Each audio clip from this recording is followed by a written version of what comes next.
Panduan Manajemen Stres Saat Pandemi COVID-19. Apa itu stres? Stres terbagi menjadi dua, yaitu eustress dan distress. Eustress muncul saat penyebab stres bisa dikelola menjadi hal yang positif, misalnya menjadi motivasi. Distress adalah kebalikannya, muncul saat terdapat terlalu banyak stres dan tidak ada hal yang dilakukan untuk meredakannya, menghilangkannya, atau mengatasi efek yang ditimbulkan.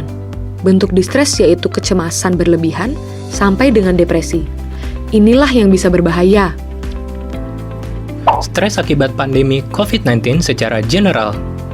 Orang tua yang harus mengasuh anak di rumah yang belum terbiasa, anak-anak dan remaja, para lansia dan orang dengan penyakit kronis yang beresiko lebih tinggi untuk COVID-19, garda terdepan yang berinteraksi dengan pasien COVID-19 seperti dokter dan penyedia layanan kesehatan lainnya termasuk relawan, orang yang memiliki kondisi kesehatan mental, disabilitas, atau masalah dengan penyalahgunaan zat narkoba, dan keluarga dari kalangan sosioekonomi rendah.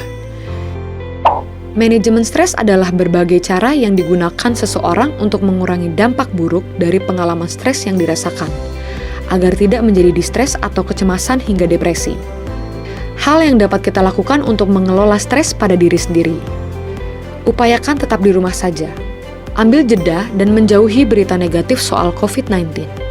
Jaga tubuh kita, cobalah untuk makan makanan yang sehat dan seimbang, berolahraga secara teratur, cukup tidur setidaknya 8 jam di malam hari, serta jauhi minuman beralkohol dan obat-obatan dari luar. Luangkan waktu untuk bersantai. Coba lakukan beberapa aktivitas lain yang kita sukai. Terhubung dengan orang lain.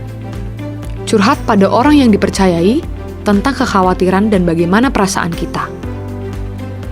Lebih mendekatkan diri pada Tuhan Yang Maha Esa dengan membaca kitab suci, berdoa, dan menyaksikan siraman rohani secara online. Hubungi konselor, psikolog, atau psikiater jika distres yang dirasakan sampai mengganggu kegiatan berlarut-larut. Bagaimana membantu orang lain melakukan manajemen stres? Anak-anak dan remaja bereaksi tergantung bagaimana orang dewasa di sekitar mereka. Usahakan untuk lebih tenang dan percaya diri. Beberapa perubahan yang harus diperhatikan oleh orang tua, yaitu tangisan atau iritasi berlebihan pada anak kecil. Kembali ke perilaku yang tadinya sudah dikuasai. Misalnya, mengompol saat sudah lulus toilet training pada anak.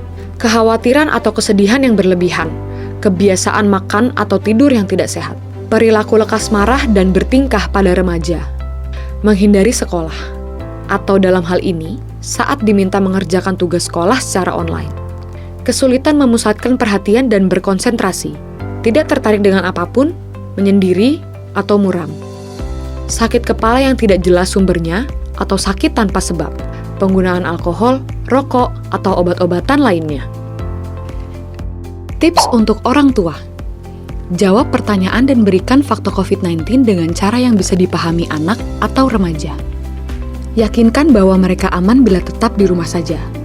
Berikan kasih sayang dan perhatian yang lebih dari biasanya, agar mereka tetap merasa aman. Usahakan untuk menyaring informasi yang diterima anak dan remaja. Mereka mungkin salah mengartikan apa yang dilihat dan jadi takut berlebihan. Jika harus sekolah atau kuliah dari rumah, buat jadwal untuk kegiatan belajar dan kegiatan santai yang menyenangkan. Tanyakan apa aktivitas yang anak sukai. Beritahukan pada anak dan remaja untuk menjauhi berita negatif yang ada pada medsos mereka. Berdiskusilah dengan guru mengenai kondisi anak dan apabila tugas yang diberi dirasakan terlalu membebani anak. Pada remaja, tawarkan dulu bantuan untuk berkomunikasi dengan guru atau dosennya, hargai keputusan anak. Ajak anak beristirahat, tidur secara cukup, berolahraga, dan makan yang bergizi. Rutinlah mengajaknya berkomunikasi dengan teman dan anggota keluarga melalui video call. Bimbing anak untuk beribadah dan berdoa, mendekatkan diri kepada Tuhan Yang Maha Esa sesuai kepercayaan masing-masing. Bagaimana bila orang tua merasa stres? 1. Temukan posisi duduk yang nyaman. Kaki Anda rata di lantai, tangan Anda beristirahat di pangkuan Anda. 2. Bernapaslah secara teratur. Lihat sekeliling Anda. Tutup mata Anda, rasakan apa yang ditangkap oleh indera tubuh, pendengaran, perabaan, penciuman. 3. Tanyakan pada diri sendiri, apa yang aku pikirkan sekarang? 4. Perhatikan pikiran Anda, apakah itu negatif atau positif. 5. Perhatikan bagaimana perasaan Anda secara emosional. Apakah Anda merasa sedih atau gundah? 6. Dengarkan napas Anda saat keluar masuk. Anda bisa meletakkan tangan di perut dan merasakannya naik dan turun. 7. Katakan pada diri sendiri, tidak apa-apa, atau aku baik-baik saja. Panjatkan doa agar lebih tenang. 8. Pikirkan hal yang membuat bahagia dan bagaimana efek yang ditimbulkan pada anak bila Anda lepas kendali. Anda tentu tak ingin anak Anda terluka dan sedih atau malah makin menjauh dari Anda yang marah-marah. 9. Saat Anda siap, buka mata Anda. Bagaimana membantu lansia agar tidak stres selama pandemi COVID-19? 1. Pastikan tetangga atau keluarga Anda yang lanjut usia memiliki semua yang mereka butuhkan. Bantu galang donasi sembako untuk mereka. Jika Anda khawatir akan menularkan virus, Anda dapat meninggalkan sembako atau kebutuhan mereka di depan pintu.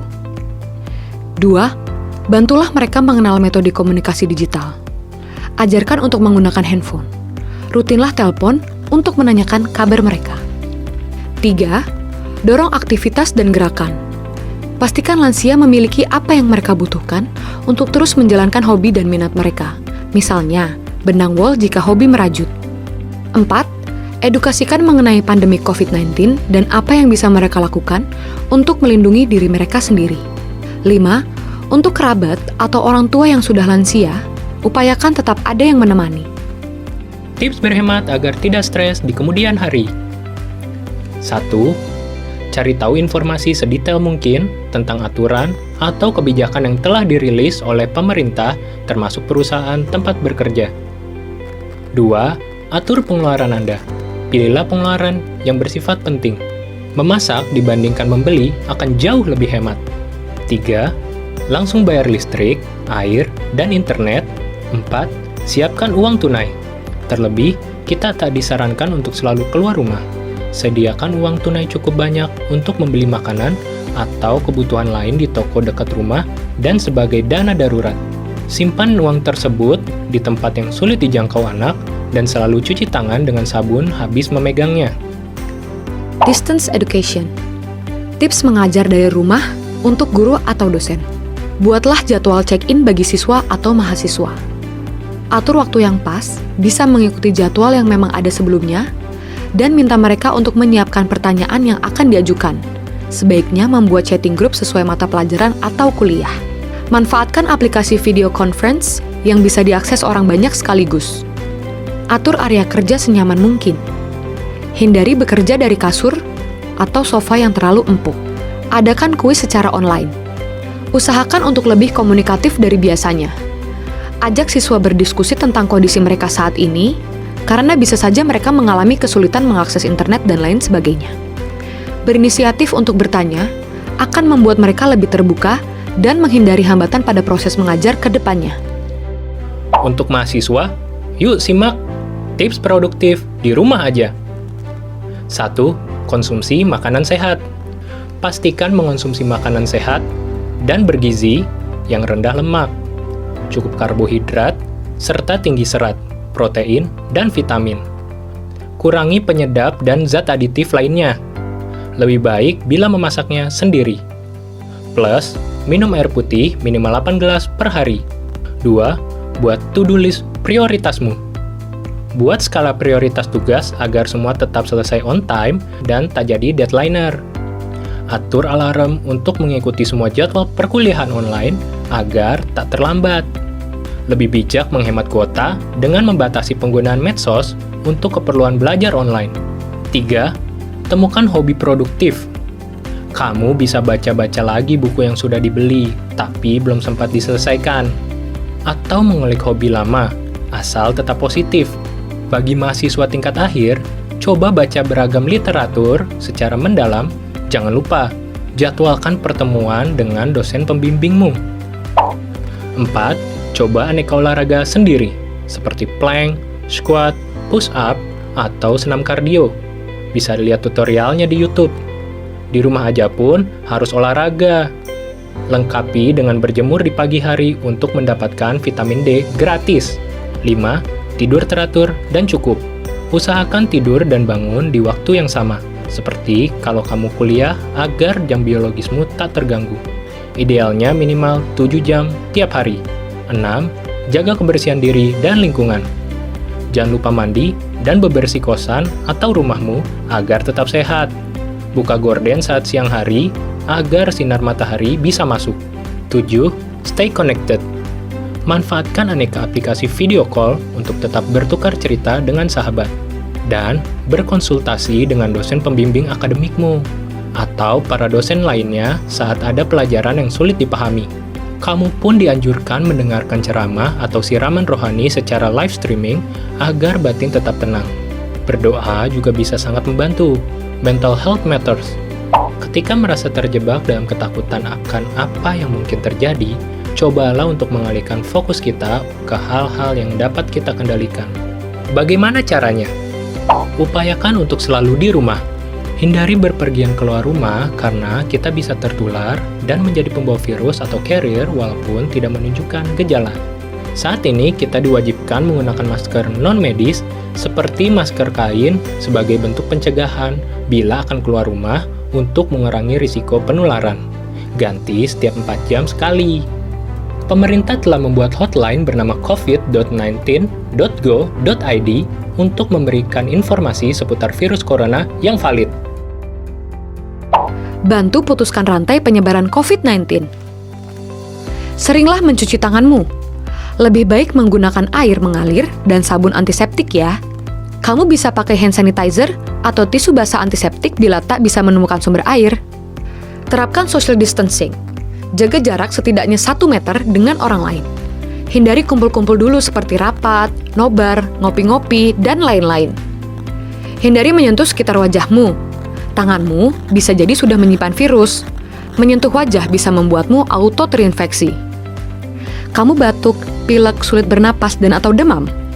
Coba karantina diri sendiri di rumah dan pakai masker kalau bepergian. Segera konsultasi ke dokter bila gejala tak membaik, setelah minum obat, beristirahat, dan makan makanan bergizi.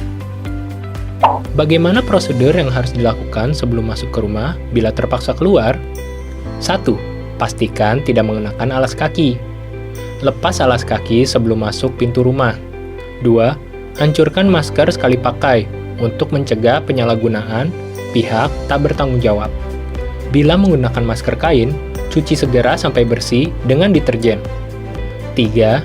Jangan menyentuh perabotan di rumah dan segera mandi. Letakkan dahulu semua barang yang dibawa dari luar pada suatu kotak dekat pintu masuk. Langsung lepas pakaian dan masukkan ke keranjang pakaian kotor. Segera mandi dan bilas semua area yang tidak tertutup saat keluar. 4. Sterilkan barang yang dibawa dari luar. Semprotkan desinfektan pada barang bawaan dari luar, termasuk HP, tas, dan dompet. Buang semua struk atau tanda pembelian yang dapat dibuang. 5. Barulah kamu boleh menyapa anggota keluarga. Tetap rutin pantau kondisi diri kita. Sebaiknya tetap memisahkan diri dan menjauh dari anggota keluarga atau physical distancing bila kita masih kerap keluar rumah. Akses layanan berikut bila merasa stres yang teramat berat.